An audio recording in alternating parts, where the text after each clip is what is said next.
Today is Tuesday, July 22nd, 2025, and once again, I am slightly outperforming the NASDAQ. I am down only 0.46% today, and this is on a day where the NASDAQ is down almost 0.6. And if we take a look at my transaction history, I believe we last left off on July 16th. So if any of you guys haven't seen my video, I did open a $150 strike covered call on Robinhood, collected about $550. I did buy some more lemonade. I paid my Robinhood margin interest. I bought some more lemonade. And then I did actually sell some of my Google. Not too long ago, I did purchase 10 shares of Google, and I thought I was just going to hold on to it, especially until after earnings. But I decided to just go ahead and sell 9 because I was about like $130 in the profit, and it was on margin too. So I decided to just sell that to go ahead and buy some more Pepsi and of course REPX. And then today I actually did close that Robinhood covered call 150 strike for about $455. So roughly $100 profit for me there. And I know I have a habit of closing my covered calls a bit too early, but like I said before, I don't really intend on selling my Robinhood, even though it's probably the smartest decision for me to, even if it's just maybe 2 lots of 100 shares each at 150. That would be roughly $30,000, and then I can just go ahead and pay off most of my margin. Or if I just go ahead and sell right now, 200 shares, that would be about 20K. So that would be a decent amount of cash that I would build up. But I just prefer to do it this way, slowly taking a little bits of profit in the form of covered calls and options.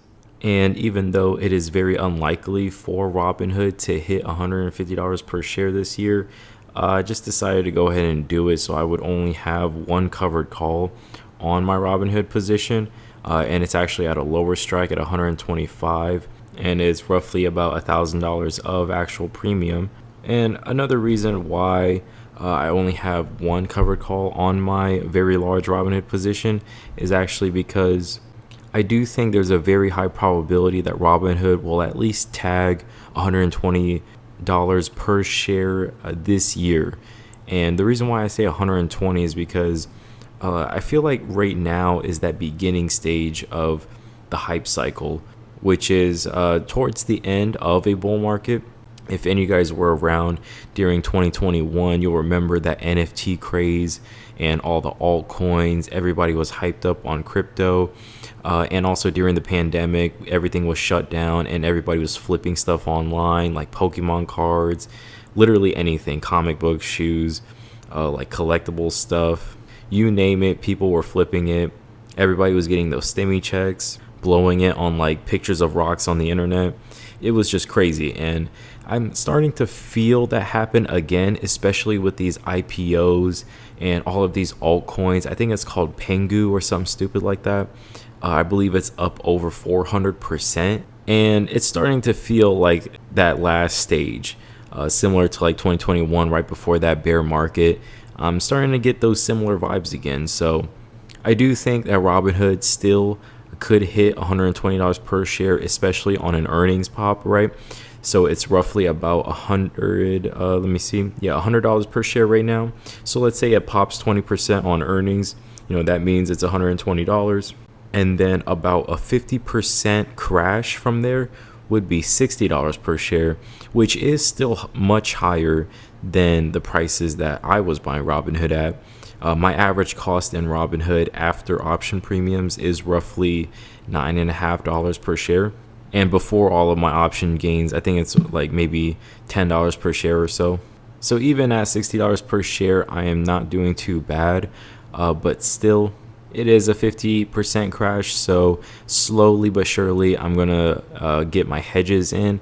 And if it does start to rally up until $120 per share, most likely it's going to overshoot, just like the stock market does all the time. It overshoots and undershoots. People overreact to both moves to the upside and downside. So if I think it's going to hit $120 per share, most likely it'll hit like 125, maybe 130-ish. but I'll slowly roll out my hedges. If it immediately crashes on earnings, I'm also okay with that, even though it would suck because Robinhood is my number one position. It's 50% of my portfolio, and I only have about $1,000 hedged on it right now. So a 50% crash immediately after earnings would be pretty rough, but I think the chances of that happening are pretty low, especially with the crypto market doing so good, the stock market doing so good, and of course with options and futures, because Robinhood has a lot more of those features now and a lot more products that it offers. And of course, the banking side of it is not, I don't think it's going to impact earnings too much because Robinhood is cherry picking the customers right now. I'm pretty sure it's only a handful of like the high net worth top clients that Robinhood has that even has access to the banking stuff. And if the gold card is as unprofitable as people on X claim it is, I don't think it's going to have much impact to the upside at all. If anything, it'll be slightly to the downside, but most likely the profits that Robinhood makes in all of its other product offerings are more than enough to cover the losses of the credit card right now. And then of course we have Nike. Nike is actually doing really good today on a day where the overall NASDAQ is doing pretty bad, so that is good for me. And it's good to see. And it finally feels like the trend that I've been talking about in a lot of my older videos is starting to play out, where a lot of consumer discretionary stocks are doing a lot better. So that stocks like Nike, possibly VFC, which is another one of my holdings, a much smaller holding. I think there is a possibility that after earnings, it starts to make a move up similar to Nike. If not, it's only a small position in my portfolio, so it's not going to make much of a difference. But I still think the brand of Vans is pretty strong and well known, and I think the likelihood of VFC going to zero is kind of low. So who knows, maybe after earnings we'll start to see a rally in that stock as well. But another consumer discretionary stock that has been doing very well is BURBY, which is another one of my smaller holdings. That stock is up a tremendous amount. I mean, if we take a look at the past week, this stock is up almost 10% in a week. Past month, it's up 35%. 3 months, over 105%. Year to date, over 50%. Year over year, 88%.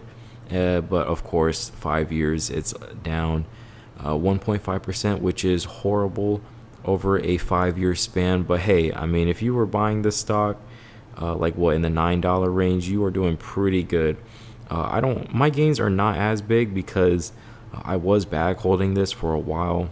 I guess I ended up being right, but I was way too early in terms of getting into it, but that's okay.